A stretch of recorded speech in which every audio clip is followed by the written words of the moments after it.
Good morning. Today, January 12th. Thank you for bearing with me. I'm a little bit late with my real estate education show today, but I appreciate you guys joining in. I have my daughter next to me. She's eating. Today, we're going to talk about if you're selling your house in 2017, what are some of the things you need to do to get ready? Usually when people go into a new year, they know what they're planning to do if they're going to buy or sell. So you need to think about how you're going to get your house ready for the market. Usually when I meet with sellers, I have a preparing your home for the market checklist that I like to go over. There's a lot of things that need to be done. I also give you 3 estimates when I meet with you. Thanks for the love. Please don't hesitate to say something if you have any questions. I'd love to engage with you. Can we talk about the 3 estimates? Yeah, we're going to talk about the 3 estimates. First, what I do when I come to your house and meet with you is I'll walk through your house. Take any notes on any new upgrades that you might have done, anything that's important that we need to highlight when we are going to list it. So when I sit down and give you the cost or the price point at which I think you're going to be at, I give you 3. The first one is going to be as is. Now, when I say as is, your home might be in top-notch condition, but if it's not and you do need to make some improvements, I'm going to give you an as is, no realtor fees, more like an investor can come in and buy it and fix it up. The second estimate I'm going to give you is if you have some minor improvements that need to be done, you can sell it there. You don't have to spend a ton of money. And then the third estimate is going to be if you want to go all out and spend a bunch of money on upgrades to get your home ready to get top dollar. So that's what I'm going to do for you when I show you or tell you about your price points. Then I'm going to also give you a whole packet of information on things that you need to consider when selling. It's important to remember when you are getting your house ready for the market to make it look like minimal, to minimize what's in it, to make sure that the buyer coming through isn't turned off by some outrageous color like a bright blue or a hot pink or something, because people are easily turned off. Sometimes they don't have the vision that you have, or they can't see themselves in your home because it's too much to the left for them.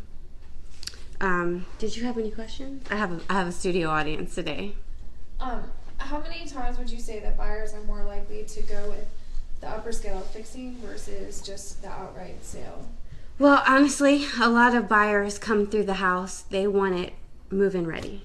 So, I mean, there are some buyers, they're going to be your investors, and then some buyers that want to stay, they want to purchase lower, that are open to fixing things, but a lot of them are going to come and want it move-in ready. They don't want to do anything. They don't want to replace the carpet. They don't want to fix the kitchen. They don't want to do any of that stuff.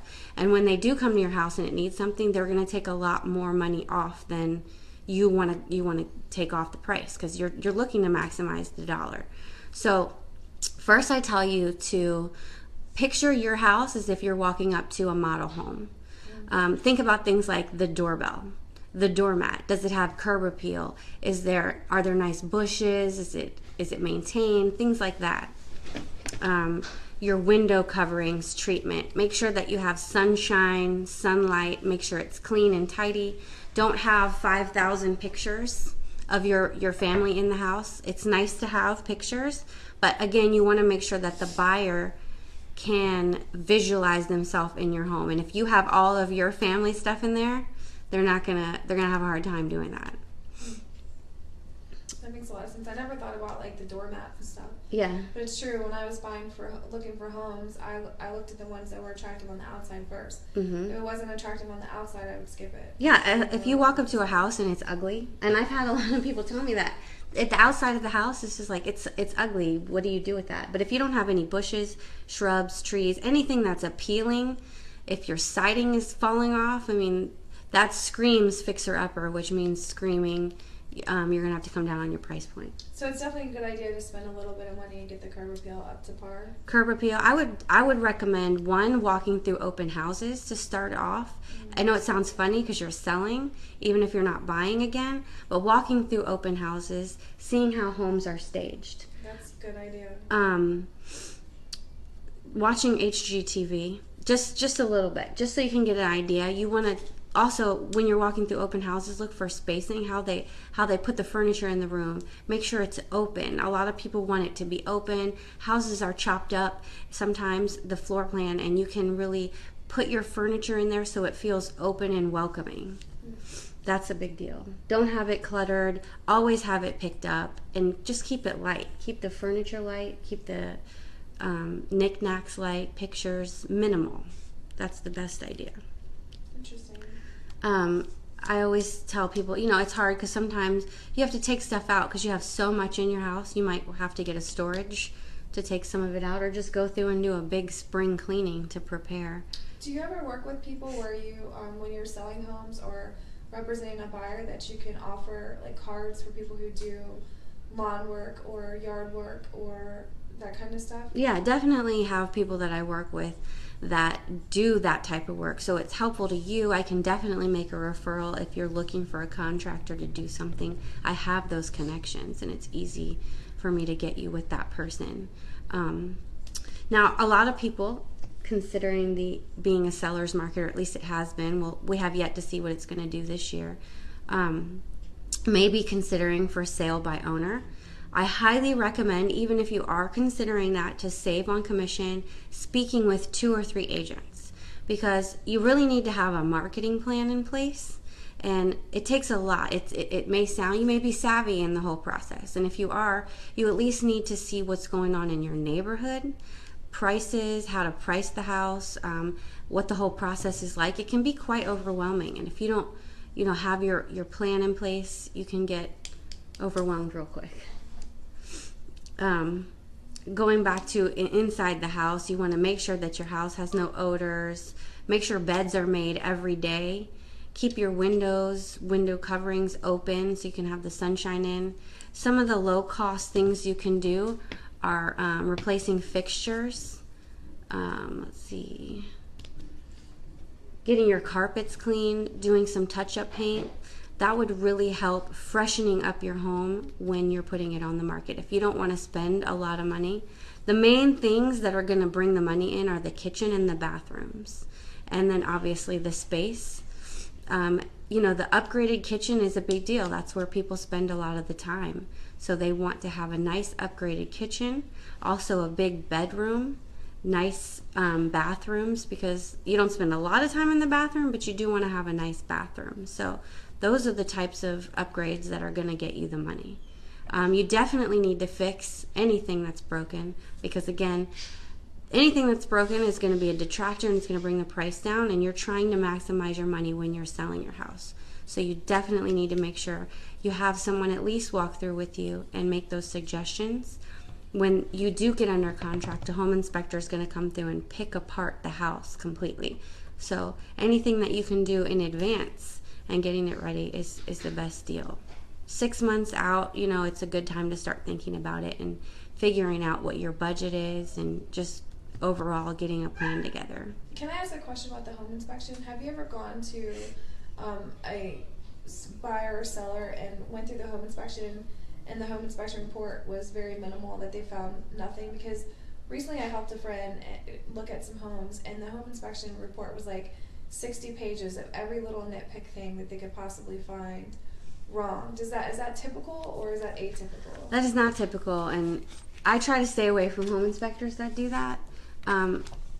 They're supposed to. It scares people. Yeah, it scares people, and it turns them off completely. Some home inspectors will do that, and that's not a good thing to do.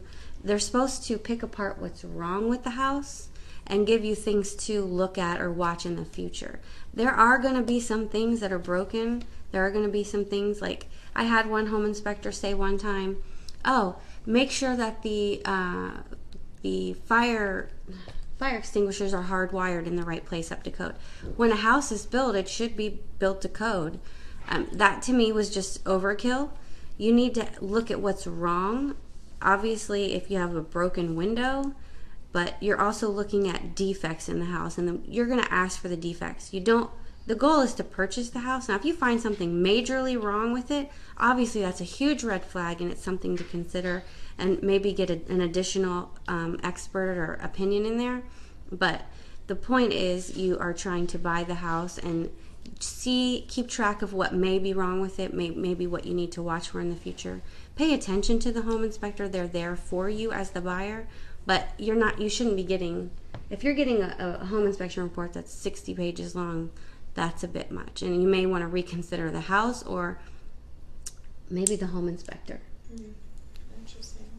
But yeah, and then, I mean, depending on the type of loan too, if you're doing an FHA loan, which is the first time home buyer loan, they're going to do their own inspection. I always encourage people to get a third-party inspection as well, because FHA is only looking for their things to do and be fixed. So, any more questions? Let's see. Let me go through my checklist here. Basically, just keeping your house clean, clutter-free, always picked up, keeping things wiped down. I know it's tedious, but it's really the best thing. If you have buyers coming through your house, you want to sell it fast, and the best way to do it is to have it in the best condition, just like a model home. Now, I know that's hard because those houses are really staged nicely, but it's really important to get as much picked up and cleaned up as possible, and even in the yard.